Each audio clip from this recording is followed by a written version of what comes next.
लोकसभा और राज्यसभा दोनों सदनों में आज ऑपरेशन सिंदूर पर बड़ा सियासी संग्राम देखने को मिलेगा। लोकसभा में आज गृह मंत्री अमित शाह ऑपरेशन सिंदूर पर जारी चर्चा में हिस्सा लेंगे। अमित शाह 12 बजे से 1 बजे के बीच ऑपरेशन सिंदूर पर बोलेंगे।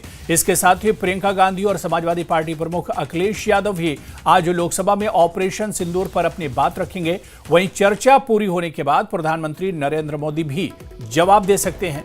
तो उधर राज्यसभा में आज रक्षा मंत्री राजनाथ सिंह ऑपरेशन सिंदूर पर चर्चा की शुरुआत करेंगे। विपक्ष की ओर से कांग्रेस अध्यक्ष मल्लिकार्जुन खड़गे बहस की अगुवाई करेंगे। कांग्रेस को राज्यसभा में करीब 2 घंटे का समय दिया गया है। तो आज लोकसभा और राज्यसभा दोनों जगह काफी गहमागहमी देखने को मिल सकती है। आज चर्चा सख्त होने के आसार हैं। राज्यसभा में भी ऑपरेशन सिंदूर पर आज चर्चा होगी। राज्यसभा में भी आज राजनाथ सिंह चर्चा शुरू करेंगे। तो ऑपरेशन सिंदूर पर लोकसभा में आज अमित शाह बोलेंगे। प्रियंका अखिलेश यादव भी चर्चा में शामिल होंगे। आज चर्चा खत्म होने के बाद प्रधानमंत्री नरेंद्र मोदी भी जवाब दे सकते हैं।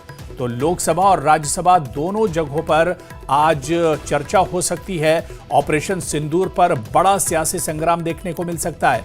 लोकसभा में आज गृह मंत्री अमित शाह ऑपरेशन सिंदूर पर जारी चर्चा में हिस्सा लेंगे। अमित शाह 12 बजे से 1 बजे के बीच ऑपरेशन सिंदूर पर बोलेंगे। इसके साथ ही प्रियंका गांधी और समाजवादी पार्टी प्रमुख अखिलेश यादव भी आज लोकसभा में ऑपरेशन सिंदूर पर अपनी बात रखेंगे।